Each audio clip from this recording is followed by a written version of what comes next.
What's funny? I could not keep it together. Hi, and welcome to Film Fam, inspired by true events. I'm Heather, married to Brian, mother to Zoe. I'm Brian, married to Heather, father to Zoe. Hi, I'm Zoe, daughter of Heather and also daughter of Brian. I forgot who it was for a second.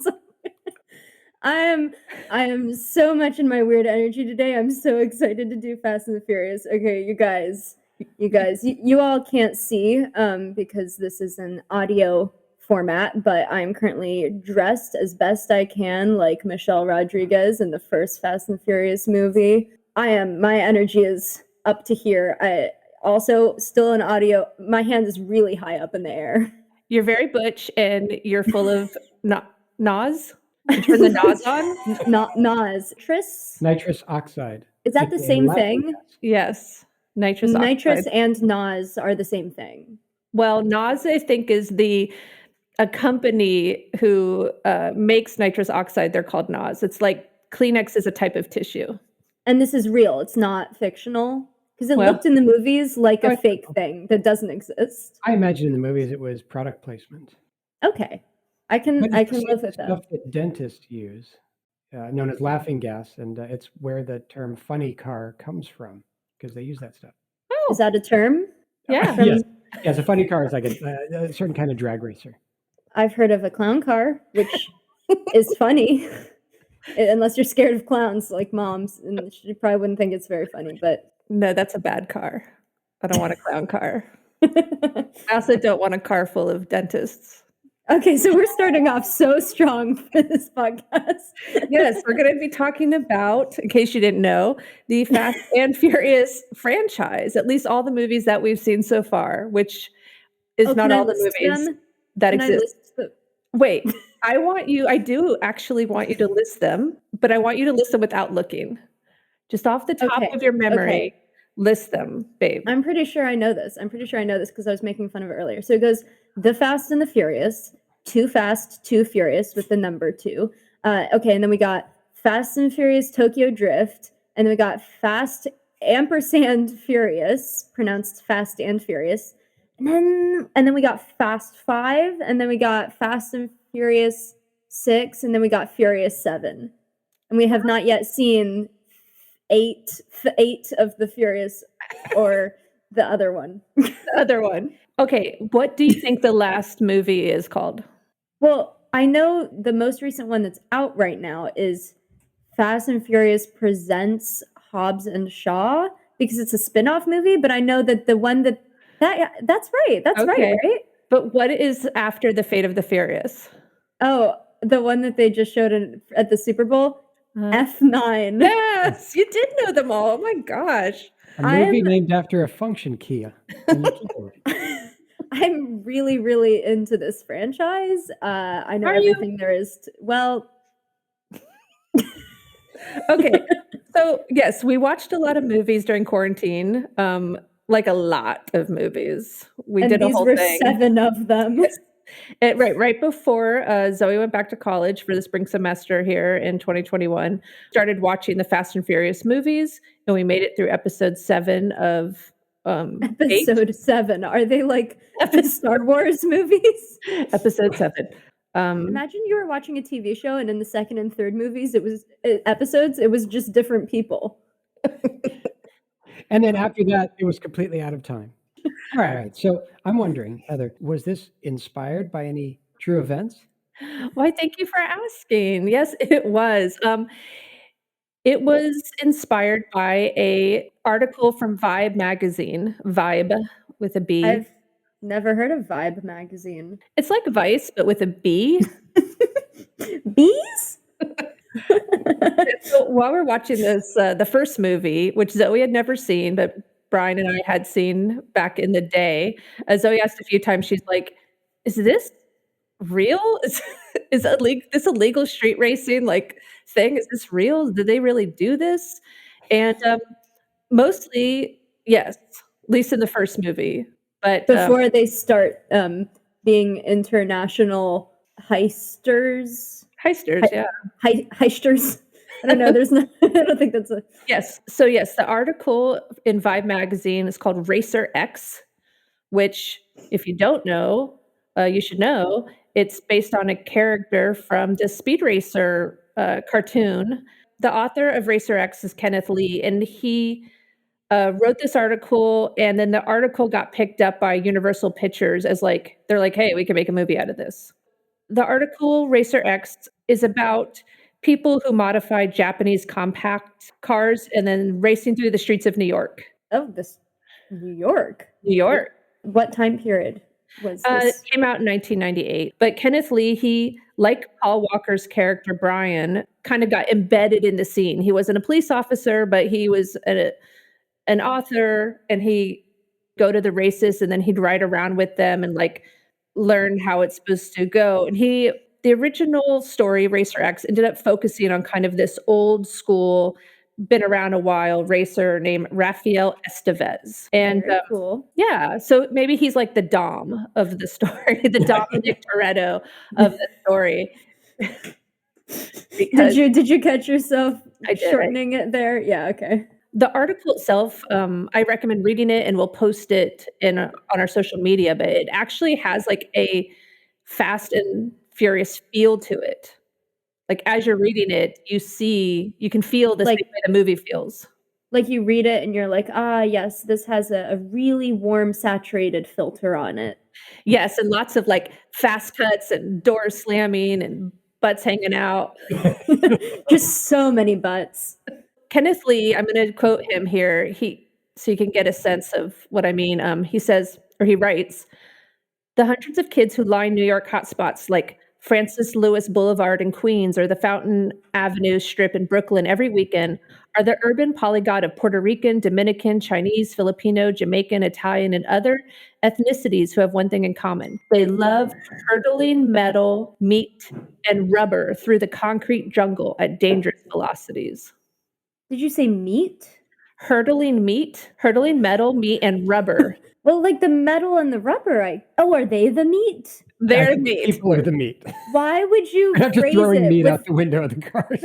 the way that they phrased it was like car part, meat, other car part. So Yeah, that's how you are in a car. in between the metal and the rubber. There's the meat, and then there's the rubber. It's a meat sandwich. If anything, it's a meat burrito, but we don't have to get into that right now either.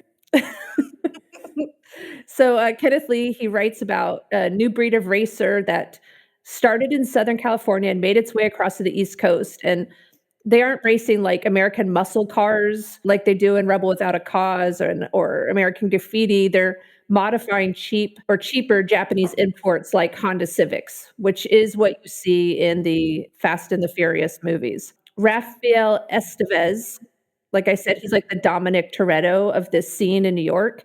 And he's winning races like left and right and is a big risk taker. And he has like the psychology and the cunning to beat his opponent, even if they have a better car. He's that guy. And in the article, Estevez is quoted. He says, people say I cheat all the time. They say I jump the line. I do this, I do that. Drag racing is war. If you bring a knife, I bring a machine gun, and you're dead. Whoa. That's intense. In stark contrast to that scene in Furious 7, where Jason Statham brings a gun and he's like, I fight like we fight in the streets, aka pipe.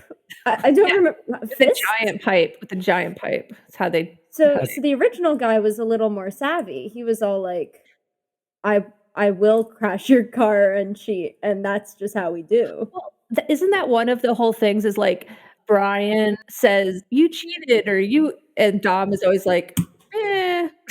That is in fact a thing that I saw, that like Dom never wins against Brian fair. I feel like at some point in all of these movies, somebody must have said, rules are, they ain't no rules. I mean, that's something they would say, right? You just wrote F9. Nine. All right. So street racing is illegal, and Estevez and other racers, they're always being chased by the police. So that part's real too. Between July and December of 1997, the police issued 310 speeding tickets to this group. Oh my God. 5 months. This group is funding the highway patrol. I have a question for you guys that are older and more knowledgeable than me. Why is it illegal? Like, couldn't they just kind of like they do in this, just kind of like section off some streets, like no one else is gonna be there? They don't own those Why? streets. Other people wanna be on those streets. They're public. They're not their private streets. Yeah, and Well, I mean, can't they just come like on. get an event permit? No, you're gonna take a corner too fast, you're gonna spin out, you're gonna slam through a building. And this happened many times in the Fast and the Furious franchise. They destroy so much stuff. It's Yeah, dangerous, but everyone loves them. but if they got a permit, to get a permit, you have to, like, not be doing things that are gonna kill you or kill other people normally. Then you have to get Mm. insurance, so that's why it's illegal, 'cause it's dangerous, But and I will get to the danger. I do wanna talk about that. I appreciate you recognizing we're not just older, but also more knowledgeable. True, That true. was your respect. Good daughter. Now I really wanna take it back, but And you no, can't, no, we I'll keep it. recorded it Oh, on a podcast. It's recorded. the podcast is forever. Okay. Uh, Kenneth Lee writes about Estevez's love for his car like it's like Sweeney Todd and his razors. It's like My arm is complete again. when Estevez is in his car, that's when he's complete. The racers, they take a lot of pride in like modifying their cars by hand and being able to take them apart and reassemble them to be lighter and faster. And Lee wrote, for Estevez, it's not the contest between the racers that really matter, but the abstract dialogue between the soul of the racer and his machine. That's kind of funny because in these movies, it's not like Dominic Toretto and his awesome car that he loves. It's Dominic Toretto and the 100+ cars that they destroy every movie. He's never in one car for more than like 10 minutes. I don't know, that one that Charger. at the end of Tokyo Drift that he brought to Japan. There is, yeah. Was it a Charger? He in the first movie, his dad had this Dodge Charger, and it's in like a garage, and he's like, "I'm afraid of it. I've never driven it because it's so powerful." And then he ends up driving it. Okay. I But just recall them really just wanting to put in every cool car that they could think of. no, they yes to what you said, and also there's one car that's supposed to be his special car, but he doesn't even drive it that much in the first movie. Okay. I don't know what cars look like and could not distinguish one from another, so I'm really gonna trust you on that one. Well, do you know Dom's car? It's like big and black, and it has like a big kind of like shiny thing on the front. Yeah, sticking out of the hood. Sure. Right. That's Yeah, the yeah. I remember the shiny thing. That's the Dodge Charger, and all the ones that are, like, orange and, like, neon green, those are probably, Civics and Japanese imports. All the ones when they were driving to heist that truck that they painted, like, matte black and put, like, a green there was, like, a green light underneath, those are Japanese imports. Well, that was the thing is that Brian drives foreign cars and that Dom only drives domestic American cars because he's a cool American dude That is who I guess has a soul bond with his car that I did not know about, but this article did. Was it a main plot point at the very beginning of the first movie that Paul Walker just bets his car and then immediately loses it? Yes, that does Okay, well that's right there should be how they knew he was a cop. Just saying. Well, so that part is not really that true, the idea of betting for pink slips. I mean, they say that in Greece as well, and I guess people used to do that at one point, but mostly that would really discourage people from betting because they don't wanna lose their whole Then they have no car. Yeah, so mostly people, race for just a prize money, maybe they'll $1,000 or I don't know what they're racing for, but not usually your entire car. Yeah, that makes sense. I mean, it's like being at a poker game and saying, "I bet my car on this hand of poker." Yeah, it's a bit much. It's unrealistic. But Yeah, that this part of the movie is a bit much That's and unrealistic. no, listen, that's the only part.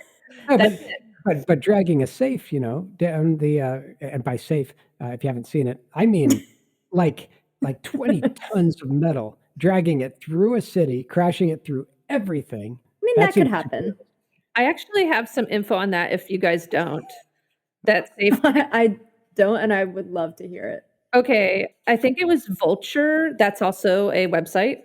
They did some research on what it would take to be able to drag that safe. And with the 2 cars that they have dragging it, I think it's just 2 cars, right? At the beginning? Yeah. Yeah, and then Yeah. sometimes it's 1, but They would yeah. be able to drag that safe at 2.3 miles per hour. Yeah, But and it they wouldn't slide along the ground like that. It would absolutely catch its corner and sides on things and tumble and you'd And have break to. the cars. Yes, but yes, do you absolutely. think that it helped at all that they cared so much?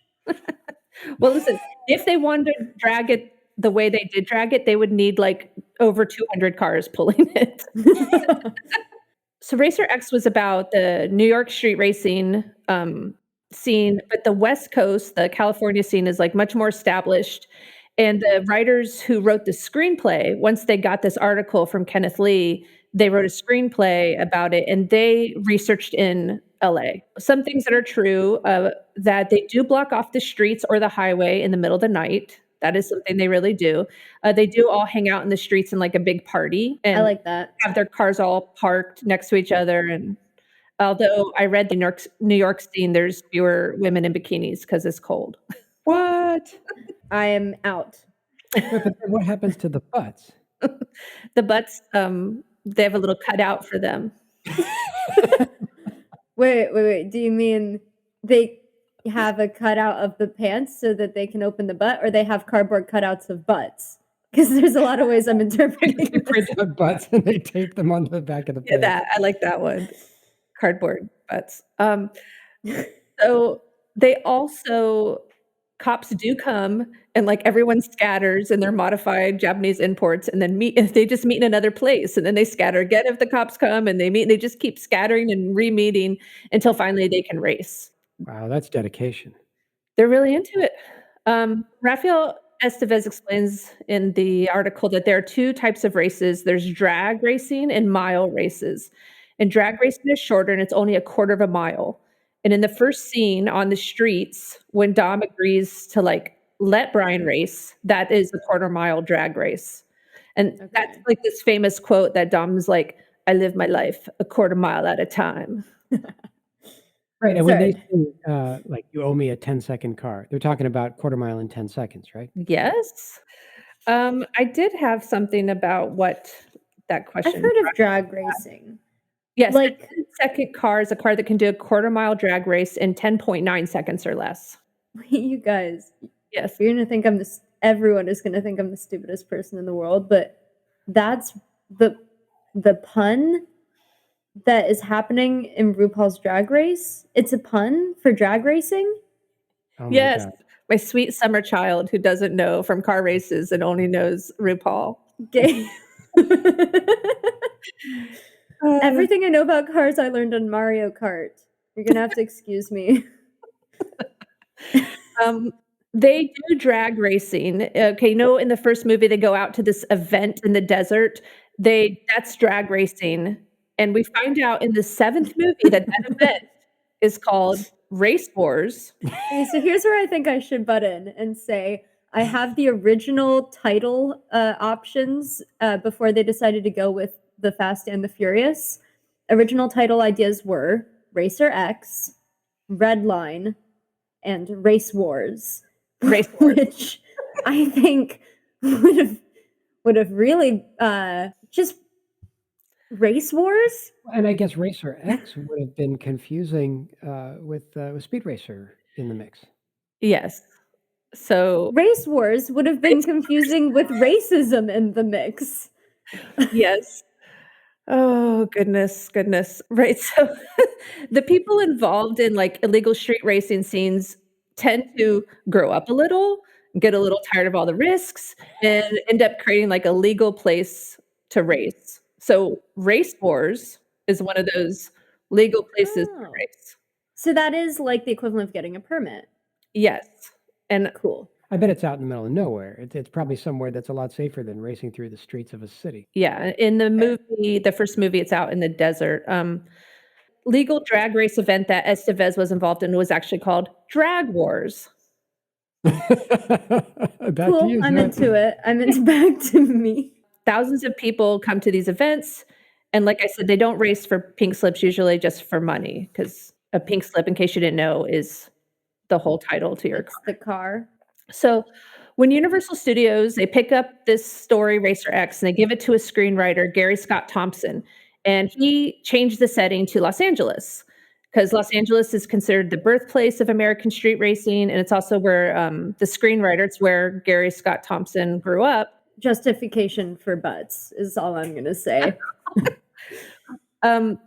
That's the scene he's like more familiar with. He's seen these Japanese import cars like tricked out on the streets. It's much more popular in LA to do modify your car, and so anybody could just see these modified cars like driving down the 101 or Ventura Boulevard because so many people do this in Los Angeles. So he started researching the scene more, and he attended like some underground street races. Underground is an air quote, Zoe, like the black market. They're not actually under the ground; they're underground, in that like they're not sanctioned. And the black market is not a literal black market. I did used to picture a market with all like black awnings underground. I did. Yes, I did. I'll cop to that. Okay, when I was little, I know I've told you guys this, but I thought the black market, I pictured like an outdoor market, and then inside the stalls, there'd be a bunch of babies in one, and then like machine guns in another, and then like drugs in another. And you could just go to the market. That sounds great. That sounds so much better than what it really is. So economical with their space. Let's just hope the police don't find out where the black market is. It's underground. But then when the police come, they scatter and they reform the market somewhere else. That's right. They just keep going all night till they Their come babies and their machine guns. So the main antagonist in the Fast and the Furious movies is this guy named Johnny Tran, and he's the leader of a Vietnamese gang. So in that way, they do have like Asian American representation. Is it And representation if they're just the bad guys? I mean, I guess, question Well- mark? okay, so we'll talk about whether people who race cars and steal things as a gang are good guys or bad guys. I mean, They're all bad guys. I don't want to say that Johnny Tran is a bad guy because he's actually no worse than Dom, who's the main hero of the whole franchise, basically.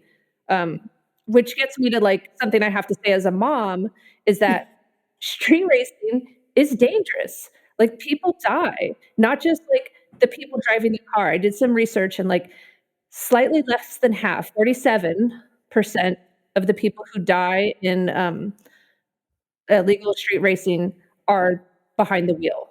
More than half are people in the passenger seat or spectators or just people walking on the sidewalk. I was led to believe that I would suffer actually zero consequences and perhaps come out looking even better than I got into the car after I get out, unless it is plot important that I die, in which case I'll just straight up die. Is that wrong? If you're just the person that's in front of the two cars that just lifts your hands up, and then when it's time to go, you put your hands down. I get so worried for that girl with her butt out every time. Always a different girl, a different butt, always a nice butt. But she's always standing right there in the middle and like, Yeah, of course, I'm accelerating. kidding. I really feel like as soon as they hit the gas, there's some chance that the back wheels are going to spin out. The car goes sideways and takes out the person trying to start. Or like just rocks and gravel. She's always like 1 foot away from that car. Yeah. So this is leading up to my point. Is Johnny Tran really bad? Because Dom, I know later on in the movie they kind of pull away from this idea of like street racing, later movies. But in this first movie, it's like street racing for fun and profits. You're right. They're much safer and more responsible in the later movies. They trade in street racing for everything else they do. Yeah, but most people can't actually do any of those other things, but you can race your car in the street. This is my little, I'm about to wrap up, but I just want to say, like, wrap up my portion here. But I think that Dom's character, and almost all these characters, they're bad. They're the bad guys. Paul Walker included, or Brian. I say the actor's name because it's 50-50. I'm going to call him Mark. While we were watching the movies, all 7 of them, I just consistently referred to him as Mark. Neither the actor's name or the character's name or the name of anybody else in the movie, just Mark in my mind. Yeah, but well, okay, but listen to this, okay? The reason that Dom isn't allowed to race at, like, legal racetracks is because when he was younger, his father was a professional stock car driver, Dom's father, and he saw his father get into an accident on the racetrack when another racer, his name was Kenny Linder, clipped the bumper of his dad's car, and his father says was killed instantly when his car crashed into the wall at 120 miles per hour and burst into flames. A week later, Dom finds the guy who accidentally hit his dad's car and then beats him with a wrench. It says he only intended to hit him once, but he lost control and he kept hitting Linder with a wrench until he couldn't lift his arm anymore. Linder suffered severe injuries to the left side of his face, rendering him unable to race or drive, and he later found work as a high school as a janitor and had to commute to work on a bus. Ladies and gentlemen, your protagonist. And Dominic was banned for life from the tracks. I didn't remember that was days later. See, I remembered some of that, but I thought that it was like heat of the moment. But no, he tracked this guy down and then beat him near to death with a wrench. And then I guess was the cause of him having to commute by bus. Oh, the horrors. No, but like he's so injured that he has to become a janitor and commute by bus because he can't even drive. Oh, okay, God, so that's the implication? Dom did this because his dad was racing and a guy accidentally hit his dad's car. Like that's gonna happen. Like if you're on a racetrack, people's cars sometimes hit each other. You can't kill a guy. And so Dom was like, I'm gonna become a racer. And a thief. And eventually, definitely a mass murderer. I mean, if we think about the amount of... Almost certainly. Yeah, if we think about all the people who are probably killed as innocent bystanders when they're driving their cars through the road. I mean, it's not quite Avengers level, but... So that was the emotional significance of that moment, what, in like Furious 7 or one of the last ones, where there was a guy that he was beating up and then he got a wrench and he was like, I had this moment where you could tell he really wanted to wail on him with the wrench and then he decided not to. But yeah, that was The Rock, right? Yeah, The Rock. The guy was The Rock that it was about. He was well, fighting. First of all, it would have done nothing. But no. Second of all, that's so much darker now that I remembered. Right. That's the world we have to kind of inhabit when we're watching these movies. And they'll just say that happens and then not address it. Right. There's no like emotional stakes to the racing or the things that are happening in that way because no one can get hurt. And that's just kind of how we're supposed to see it. But I want to say in the real world, you would get hurt and people die. And it's not always you, the person who's racing, who you think that you're taking that chance for yourself. It's other people who are spectators or just walking across the street. And the main person who did die, they kind of ruined that. Spoilers for Fast and Furious. In Tokyo Drift, the original thing is that Han just dies in a car accident. His car just like rolls over and like blows up or something through nobody's fault just because he was racing. And then they like go in and retcon it that like Jason Statham murdered him. But even in the original in 3, it was supposed to, I think, just be the dangers of street racing. As for inspiration at the end, the whole truck heist, I wanted to see if there was any true events about like cars heisting a truck, heisting the things in a truck, burglaring a truck, stealing goods from a truck while in a car. Boring. I couldn't find anything before the movies, but since the movies, in 2012, there have been a bunch of them still going on to this day, and they call it the Romanian method or rollover raids. And this is how they do it. So they get 3 cars. One of them goes to the side of the truck as it's barreling down the street. And they pick certain places where like it's dark and the street goes straight for a long time. Another car goes to the front of the truck to keep it from kind of changing speeds. And then a third car comes up behind. 2 people get out of this sunroof and get on the hood of the car. The car drives up to the edge next to the truck. They use like bolt cutters or something. They lean out. One grabs one guy's foot and the other one guy leans out and cuts the truck. What? Yes. This is a thing that multiple people do? Yes. It's a whole thing. It's Is this real life inspired by fake events? I was gonna Yes. say it's inspired by fictional events. It's the other way around, inspired by this movie. Does this belong on this podcast? Listen, they climb out of the sunroof, one guy grabs the other guy's foot, the other guy leans forward, they cut the lock or use something to open the lock, then they open the car door and one jumps in and looks around and sees what's in there, and then he takes it and starts throwing it to the other guy who throws it inside the sunroof. See, the issue with this is that it seems like an action movie sequence, which seems like it would not work in real life. What if someone just doesn't catch the stuff while they're on the car? They catch it, the stuff is smashed by the road. They get another one. Yeah, mostly they're stealing, like, PlayStations or phones, different kinds of It's not like it's a flat screen TV, like a 60-inch TV they're throwing and trying to get through the sunroof. I mean, I don't know that they know.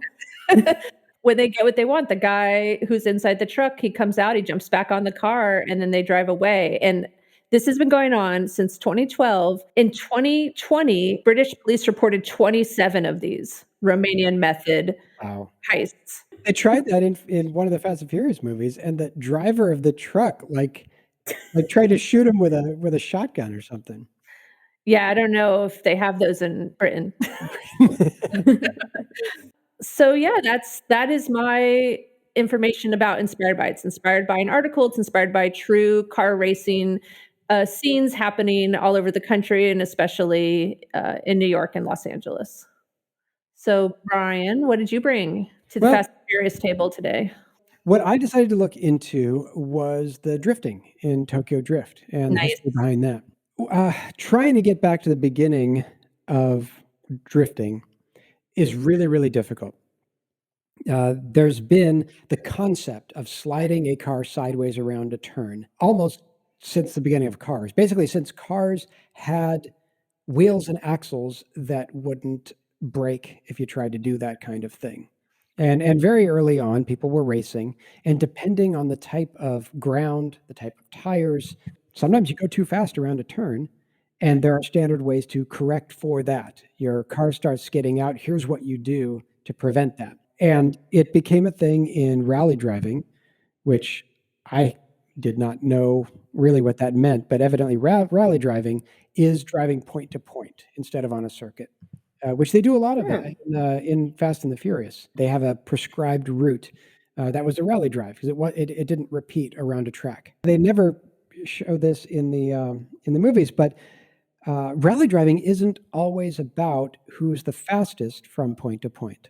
You go point to point, but sometimes it's you only know the first and last point, and the objective is to get there in the shortest distance or with the best route by some metric. Or sometimes they have an ideal time it takes to get from A to B, and the winner is not the fastest, but the person who is closest to the amount of time that they're trying to take. Oh, that's very smart. I feel like in the early 80s, there's lots of movies about rally racing, like Through the Desert or Through the Jungle, it was like a whole genre of movies. Yeah. Wait, so making the Kessel Run in less than 5 parsecs is a rally race because parsecs is a measure of distance. So you're trying to make the Kessel Run in like a specific amount of distance by taking the best route. It's 12 parsecs. Shit. I sound less knowledgeable. Yeah, well, we're older. So we were actually there. But I was right about explaining the mechanics. Sure. Yeah. Less than 12 parsecs. Yep. I'm right. It's a rally race where they're trying to get it with a specific route. Yes. Go on. No, you got that one. So I feel like I don't get it. Anyway, there is, it seems like a fundamental difference between, say, NASCAR or Formula One, and they're on a track that is groomed, it's smooth, it has great traction, and the cars have wheels that are smooth, they're made out of special rubber, and they grip really hard. The object there is not to skid out. You want to go as fast as you can without skidding and take a tight, clean turn where the car goes where you point it.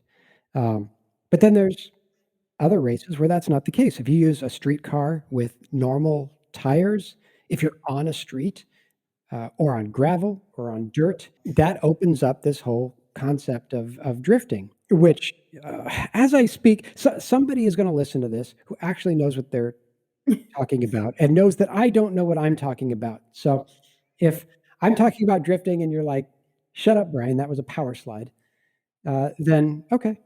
But I'll go through this as best as I was able to figure it out. Power sliding seems to be the earliest version of this, where you start a turn and you simply take it too fast and you're okay with that.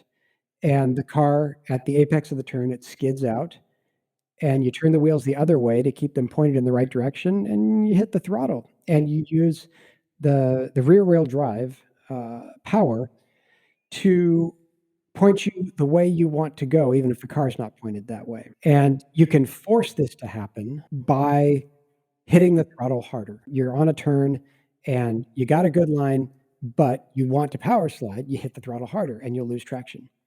And then you correct for that and you're power sliding. If you're drifting, it's a different mechanic because you're supposed to start sliding before the turn and you slide all the way through the turn. Okay. Yeah. Mm. And there's different techniques to make that happen. You can use the handbrake, which is interesting because if you use the handbrake and you just pull the handbrake up, you lock the back tires. If you're on a manual transmission car, that stalls the engine. So there's a complex interplay between the handbrake and the clutch so that you're temporarily in neutral while you lock the back tires, and then you put the gas back in so that it doesn't stall when you reapply the power. And so many of these methods sound so difficult to actually do. Yeah, you guys are lucky that not only am I not that good at driving, but also I don't like it that much because you're just really giving a whole tutorial on how to do this dangerous thing. Yeah. And you don't know how to drive stick. Oh yeah. Well, that too. Yeah, Just but call me out. you could do most of these with with an automatic rear wheel drive car. Well, thank you. I won't. Oh, I have to say, I have to throw in, I used to have a Mini, and that's the original, like, rally car. Yep. Yeah. A Mini? Yeah. The Mini Cooper and the Cooper S were rally cars made for that. Wow. Okay, but I Yeah. never did drifting in it. I thought they were made to Yeah. be quaint and twee. Once I did a power slide by accident, getting on a freeway on an on-ramp where there had been a spill of some sand, and I lost. I just spun out. I didn't expect it, and I wasn't counter steering or anything. I did a lot of stuff by accident. If you're on a snowy road, a technique that was made for Oh, that. no. You're giving real examples of how people can do this? I am. goodness. There's something called the Scandinavian flick. Oh, I Used on love these snowy names. roads, and you can see videos on someone going around a curve on a snowy road, where turn to the outside of the curve, I guess to get a little bit of momentum outside. Then you flick the wheel to the inside of the curve Mhm. to bring the front of the car in while the back is still going out. Yeah. Then you go back the original way to counter steer, and you hit the gas so that you're drifting around this curve. Yikes. Yeah. And I there are can't even picture that. Scandinavians, man. there are other ways to cause drifting, cause the car to start going sideways in preparation for getting into the turn. In rally driving, it was only reasonable for those legs where the traction was bad and you had to compensate for that, or your tires weren't good. There's a whole range. It's not all just professional rally driving. People had just street cars. It was very common to use street cars for this, and people were doing what they could to get speed around turns. Then enter this guy named Kunimitsu Takahashi. He was the first Japanese racer ever to win a motorcycle Grand Prix back in Germany in 1961. And he was a big deal on the motorcycle, but he crashed in 1962 in a race in Isle of Man, and he had bad injuries that ended his motorcycle career. He's healing, he's recuperating, and trying to think of what to do with his life next. And he decides, hey, car car racing is something that I can physically do now that I can't physically race a motorcycle. So he checks out some rallies, and he sees one where a driver named Roger Clark out of Leicestershire. He was going around some corners and power sliding, and he latched onto this and decided, okay, I can make this a thing. I can make this a way to actually get around corners and not have to slow down and win a bunch of contests. And he does. He goes the All Japan Touring Car Championship, which later became Super GT. The cars that they used were not slick tire cars. They were street tire type of cars. And he was drifting around every turn, and the other drivers weren't, and he blew everyone away because he was able to take the turns and not have to slow down when he did it. His success with that inspired the Japanese illegal street rally racers to do drifting on mountain roads. I just have a quick question. Do you think you can drift in Mario Kart? I bet you can. No, I don't think you can because it functions as one unit. You can't like move the tires in opposite directions in Mario Kart. Well, you'd have to steer and hit the gas at the same time, right? And it might work. Well, I'm gonna try. I'll try it when I come to break. So they do mountain racing. Yes, it's called toga, is the racers that do the mountain racing, and this became a thing that, and he kept racing officially, and it inspired this underground illegal system to come up, very much like they have in Fast and the Furious. And then eventually this guy named Keiichi Tsuchiya, he mastered drifting, and he became known as the Drift King. Drift King. I've Yeah, heard that. which they mention in Tokyo Drift. One of the guys is called the Drift King. He starts racing. He entered the Fuji Freshman Race Series in 1977. He made it to the All Japan Touring Car Championship, and he started winning a bunch. And Takahashi was his hero, so he was, basically on his way along the route that he wanted. From the mountain roads and illegal street racing up to professional racing and winning. Big success. And there's a famous video of him drifting around Mount Fuji. Ooh. Yeah, Wow. I watched it, and it's from the perspective of the driver. The video is taken from inside the car, well, and outside. You can see a lot of what's going on there, and that became famous.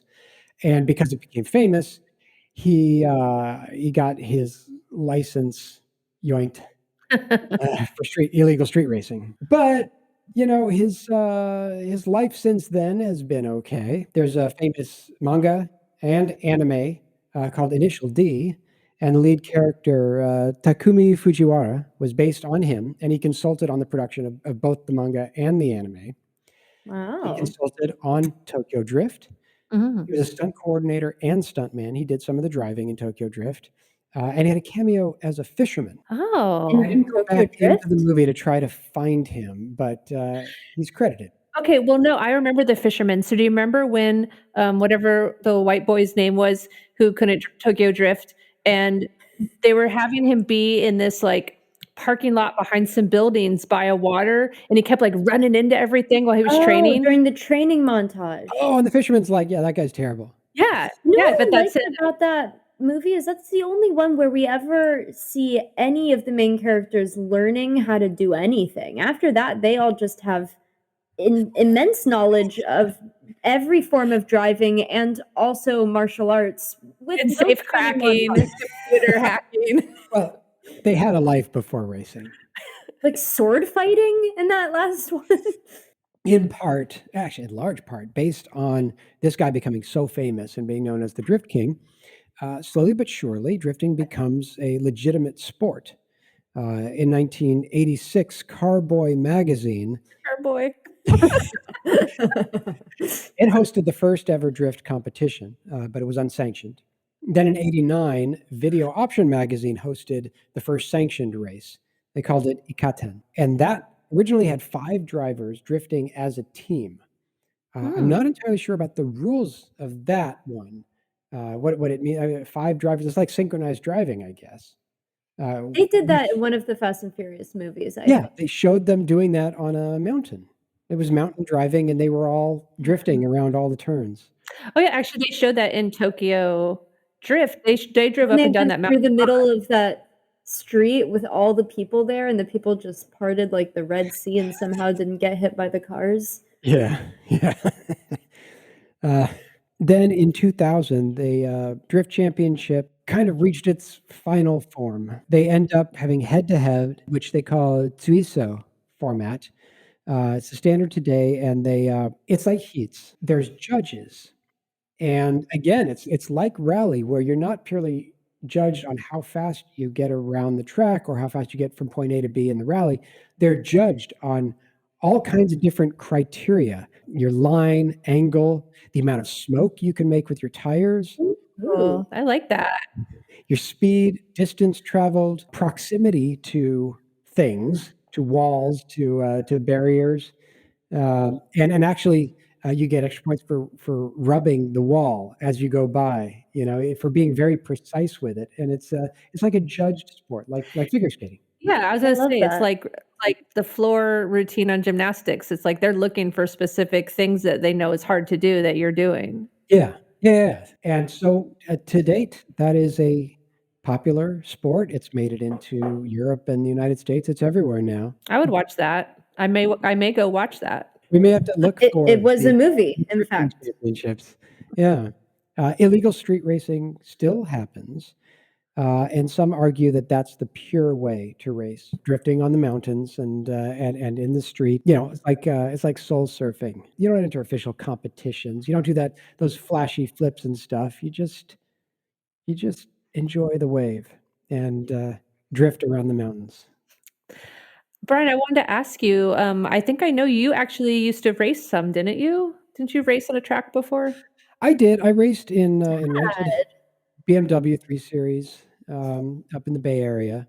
I took emergency driving courses and did some racing around the tracks up there. Never competitively. It was always fun runs. Mm. did you do No, it's illegal totally legal.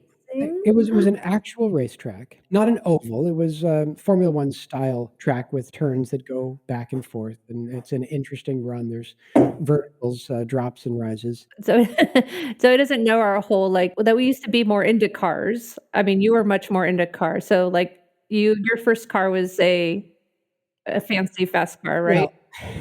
Well, okay, technically, my first car was a Ford Probe, front wheel drive, automatic transmission, But he's saying slow, words about the car. but it, I thought it looked cool.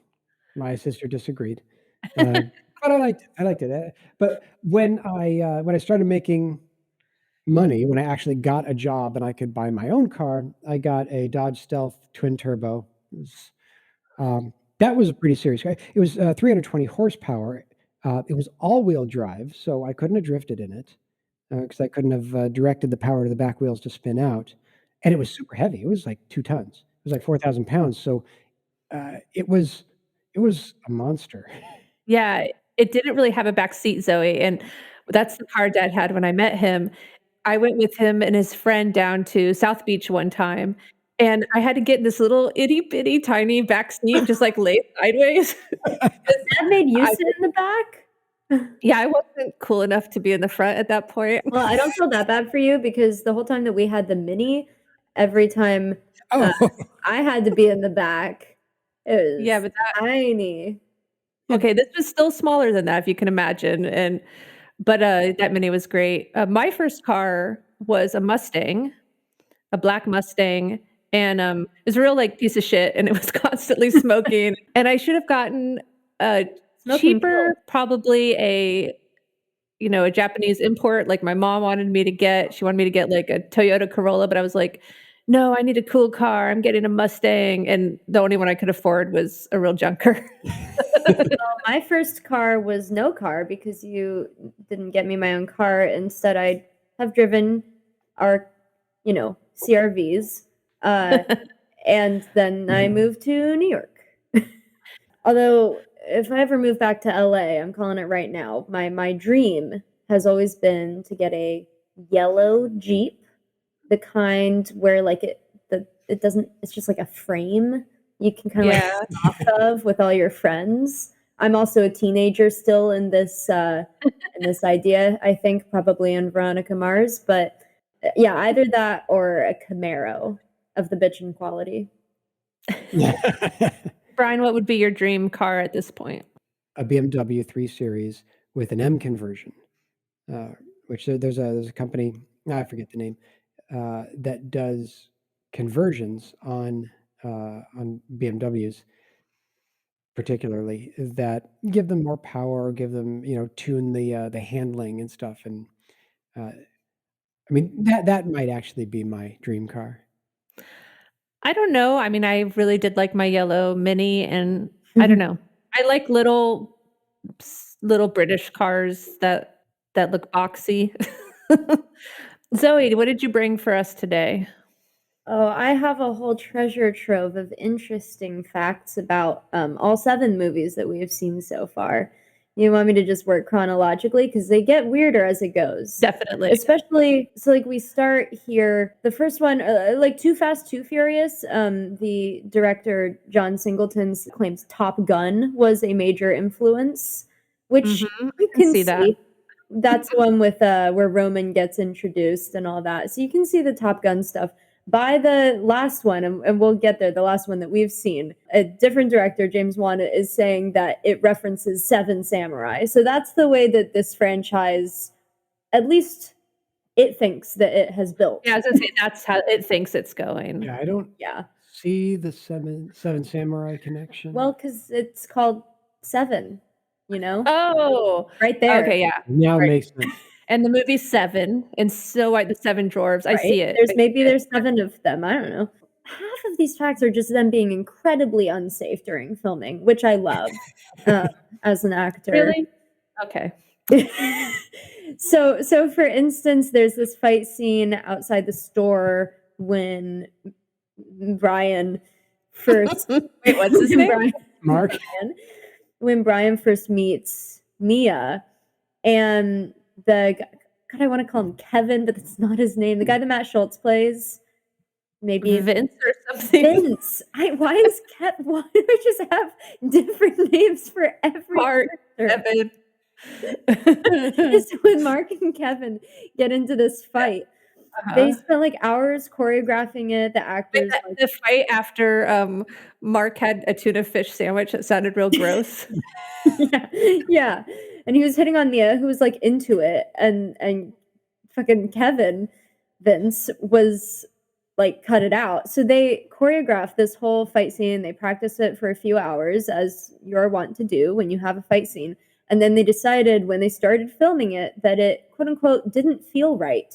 And so they both decided just to improv it. So they just improv'd a fist fight on set. Don't improv fights. And this is not stage combat where it can be like mimed and you don't actually make contact. I mean, that it sounds real dumb. Yeah. Also, in Too Fast, Too Furious, apparently there was a time where a Corvette crashes into a Mustang on the freeway. And that was unplanned, but apparently the stuntman was fine. Oh goodness. That's just the kind of so that's what's happening during the filming of these movies. Before the first movie, Michelle Rodriguez and Jordana Brewster did not even have learner's permits. Did not drive, just no driving knowledge, which Jordana Brewster didn't really end up needing, but I guess Michelle really must not have known that much because what is it, 5 or 6, where she still has not learned that you need to wear shoes that aren't flip-flops. I know. That upset me so much. I'm like, she's racing and she has on flip-flops. It's not good. You can't race with those, in my opinion. Someone who could drive and did in The Fast and the Furious was Kevin Sorbo of Hercules and being kind of problematic on the internet fame.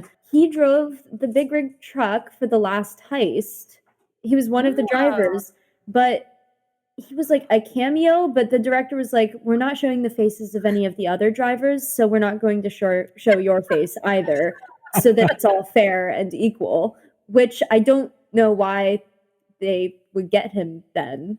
Right, so then he's just Yes. there to drive for his driving skills He's just instead a of stunt hiring driver. somebody else.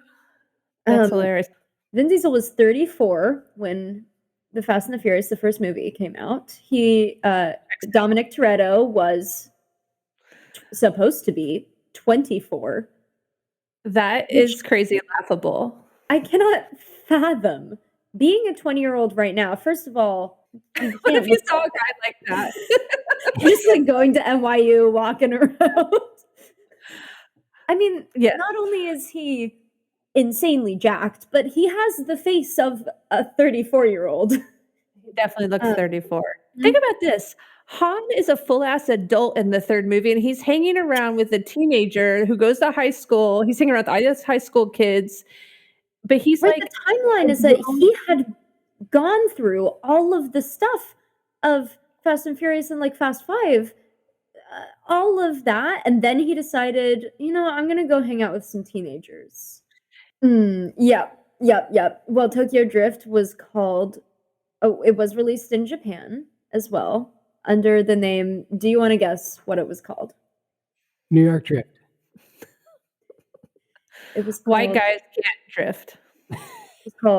Wild Speed 3, which Wild I guess means that when Fast and Furious, the first one was released, it was just called Wild Speed, which Oh, I'm maybe. not against. At least it's not Race Wars, is all I'm gonna say. Things only get more batshit from here as the movies go on. So in Tokyo Drift, there's something like a little over 100 cars are wrecked for that movie. For the next one, Fast and Furious, 240 cars are built just for that movie, What? many of which are fully destroyed. Oh, the tunnel, and that's the movie that has the tunnel Okay. thing. This is not important trivia, but I think it's cute, is that apparently they used little spray bottles to spray water on themselves to look sweaty enough for their tunnel driving scene. I love the dedication to machismo in these movies. They Which are quite dedicated. A little which too dedicated. no one embodies machismo better than The Rock, right? I mean, he has something going on there, yeah. Right. So guess who they wanted for Hobbs originally? Because it's Ooh. not The Rock. Okay, it's not The Rock. They Someone wanted for that character, you know, that like fucking awesome dude. You're not gonna guess it. Timothy Chalamet. Kurt Russell. Tommy Lee Jones. And Oh. imagine He's old what now. this movie franchise would have been with Tommy Lee Jones as interesting. Hobbs. I love Tommy Lee, but he was old in the early 2000s yes. when the series Yeah, began.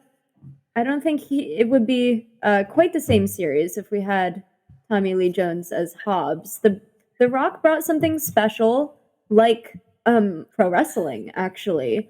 Like Yeah. in Fast and Furious 6, he references one of his catchphrases as The Rock, which is "guarantee," which is difficult to say, but I enjoy it. And also, he mentions the Walls of Jericho, which is a reference to Chris Jericho. Sure. Yep. Does he say, "Can you smell what The Rock is cooking?" Or does he open up any cans of whip-ass on people? He doesn't, but in Furious 7, the finishing move in his fight with Jason Statham is the rock bottom move that he uses. So Yeah. he brought that all over with I mean, it. he's a huge personality. The box office takes went way up right as he entered the series. Yeah. Yeah. Yeah. They made the right business choice having him there. The Rock is so charming. When he's laid up in the hospital in Furious 7 and he's watching a football game, right? Mhm. He's watching The Rock's own college football game. He played football in college. I think that's darling. That was one of the craziest moments of this whole franchise that he flexes and busts his cast off. I mean, there's a lot of crazy stuff in this franchise, but that was one where I just I was astounded. Was his arm? How long was he in there with a broken arm? Overnight. I don't know. It wasn't very long. His arm was still broken, and he just did that with his cast. I like that moment though, because when I saw that, I was like, oh, they know what kind of movie they are. And it's not a serious movie. It's a movie where that could just happen. Yeah, they were embracing that. They were creating that. I have a couple last little tidbits that are just sort of about, in Fast 5 when Gal Gadot was introduced, her name never happened in the film. I know. one ever Yeah, I said noticed. I didn't know. I was like, "What's her name?" Later, they're like, No. Giselle. Yeah. The next movie, Fast and Furious 6, first time that Brian and Letty ever directly speak to each other. That's weird for I think that sure. they were scared that if they talked to each other that Brian would steal her away from Vin Diesel. I don't know. Maybe No. it's kept her sequestered over by Vin Diesel. And that's That's pretty very control. She's the that's best very character. weird. That's weird Yeah. if you think about it. And Deckard Shaw, who is the main villain of Furious 7, right? And there's so much hype leading up to him. He has 17 lines in the whole film. Wait, 17? Yeah, in the whole movie. What? And to round it off, I would love to tell you guys that it is, quote unquote, arguably the largest number of bald actors in the main cast ever involved in one film, just barely eclipsed by Alien. Wait, yeah. I feel I like mean, when you think about it, There's Dom, there's The Rock, Jason Statham's character. right? And then there's Ludacris and Roman. They're all Oh. bald. Why is every guy bald in these movies? Are they scared if they have too much hair, people will think they're a woman? Yes. They have a lot of things they're afraid of. Well, I'm trying to remember. In Snow White and the Seven Dwarfs, the dwarfs had hats on, but were they bald? Because that's 7 right there. They destroyed the terracotta warriors. So They would yeah, I'm upset about when I saw that happen, I'm like, I hope that those are not the real even in world, I hope they're not supposed to be real terracotta warriors. Yeah. I mean, if they weren't villains before that, once you They were. destroy the terracotta warriors, I mean, you're out.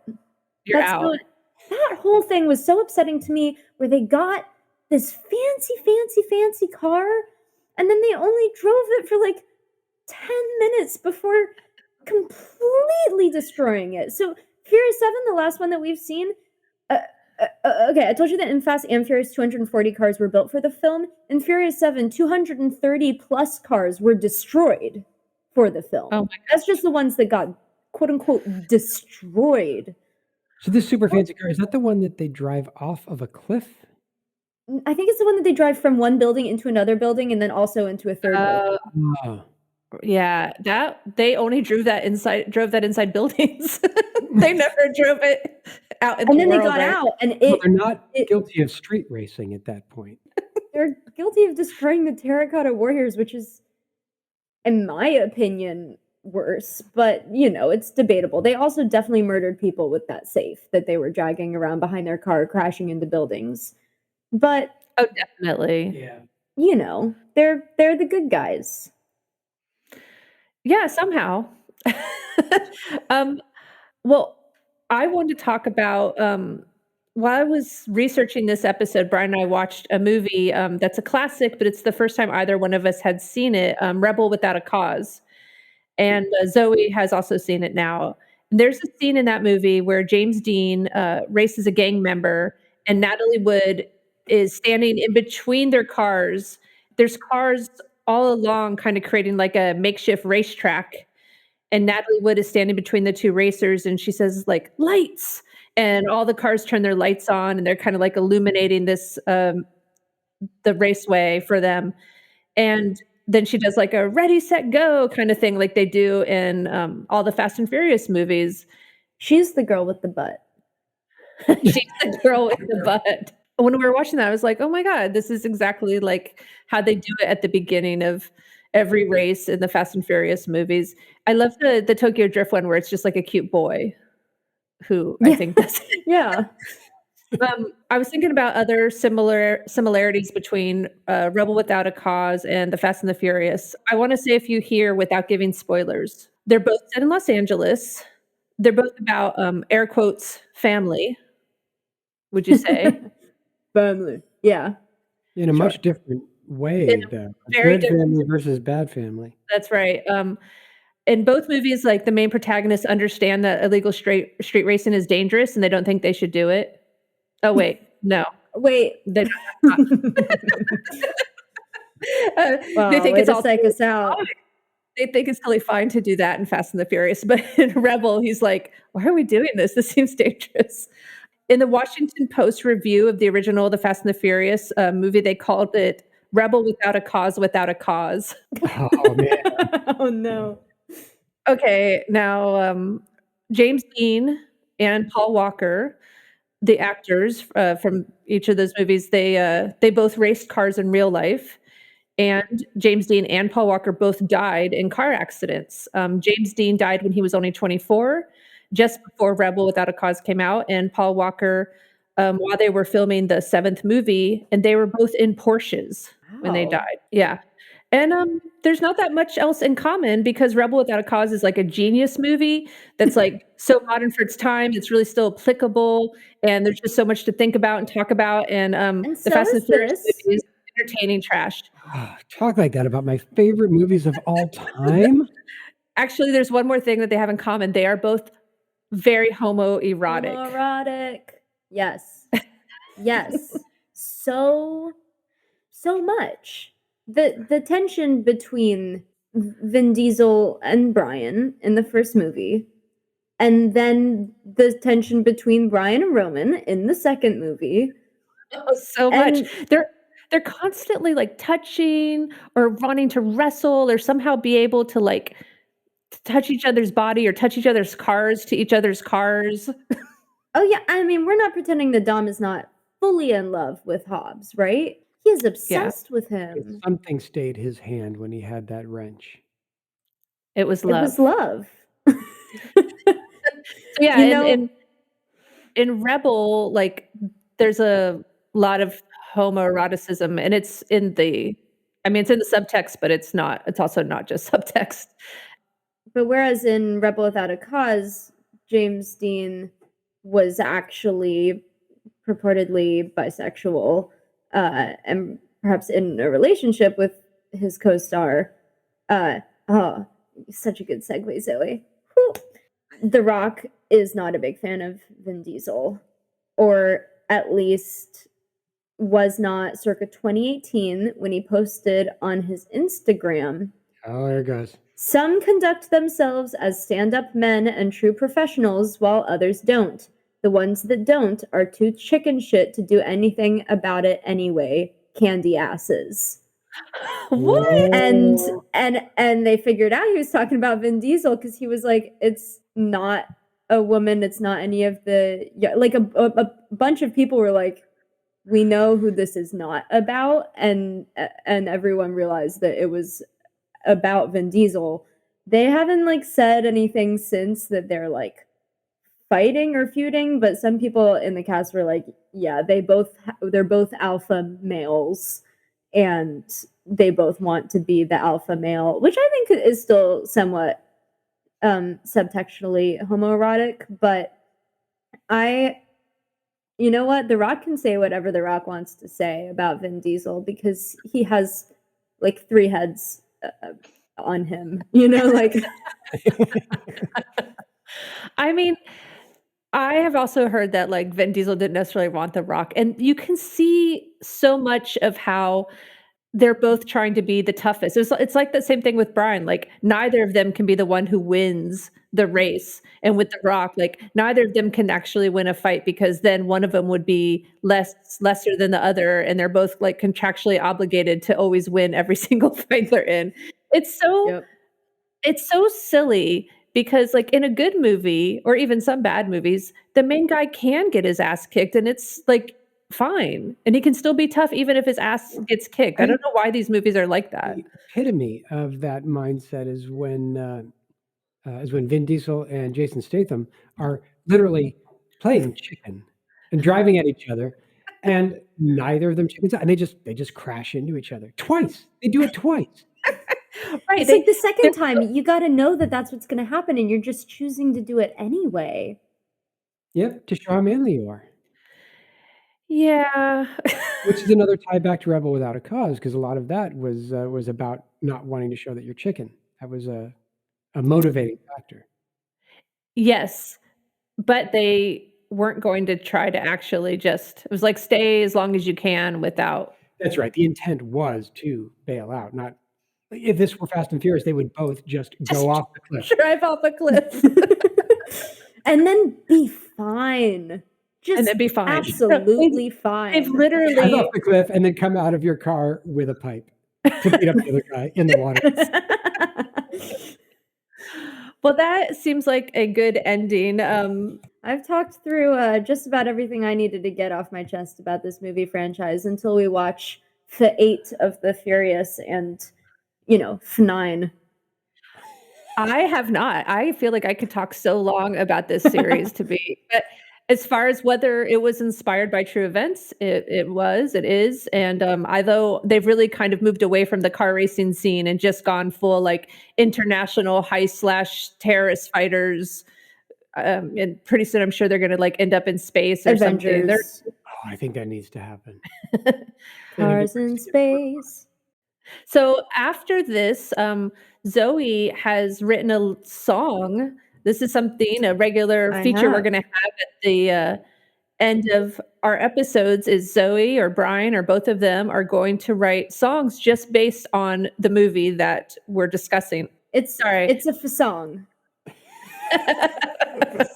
So stay tuned after the episode and listen to Zoe's new song, which does have a name and will have a name and as yet to be named. We're having an exciting giveaway for Film Fam listeners. The first 20 people to write a review for Film Fam on Apple Podcasts will get their own micro discussion of the movie of their choice. Leave the name of the movie and what year it came out, if there are multiple movies with that title, and Brian, Zoe, and I will tell you the true event that inspired it. What if your movie wasn't inspired by true events? That is 100% fine because we are going to be totally bullshitting anyways. We are not going to do any research beyond checking out the IMDb page. Otherwise, we'll just be making it up, i.e. bullshitting the story of your movie. And we will share a couple of these micro stories at the end of each episode. If you've never left a review on Apple Podcasts, it's not hard. If you're listening to this on your phone, go to the show page by clicking on our show icon. Scroll down a little and you'll see a link that says write a review. You can also click on the 3 little ellipses on the episode page and then click go to show and scroll down and click write a review. Just be sure to leave the name of your movie that you want us to discuss in your review. I can't wait to see what films you folks submit. So go on Apple Podcasts, give us a review, and the first 20 will get something that is probably going to be pretty silly. Thanks, Film Fam. Like Film Fam, inspired by true events, subscribe to hear more stories that inspired our favorite films. For photos and links from the show and other shenanigans, follow us on Instagram at FilmFamPodcast, on Twitter at FilmFam_podcast, and on Facebook at FilmFam Inspired by True Events. If you have any questions, comments, corrections, or films whose inspiration you'd like us to explore, you can email us at filmfampodcast@gmail.com. Thank you, Brian. Thank you, Zoe. Thank you all for listening. See you next time. Bye. We're going to play that out with music. Hi, I'm Zoe, and this is a little ditty I wrote called 1327.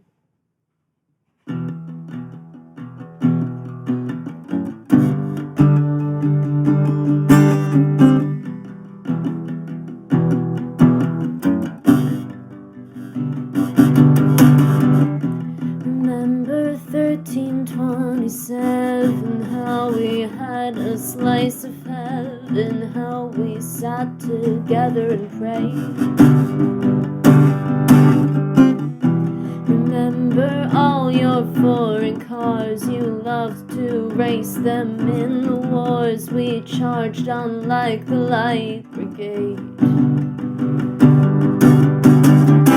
You ran like running in the family. You ran your fingers through your hair. You ran on fumes, you ran on alchemy.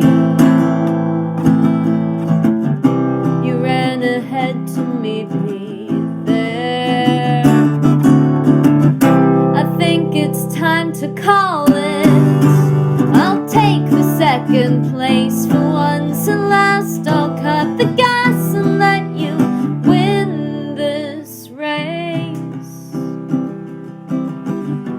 Remember speeding past the border, how we laughed at Law and Order, how we dreamed of what we couldn't touch.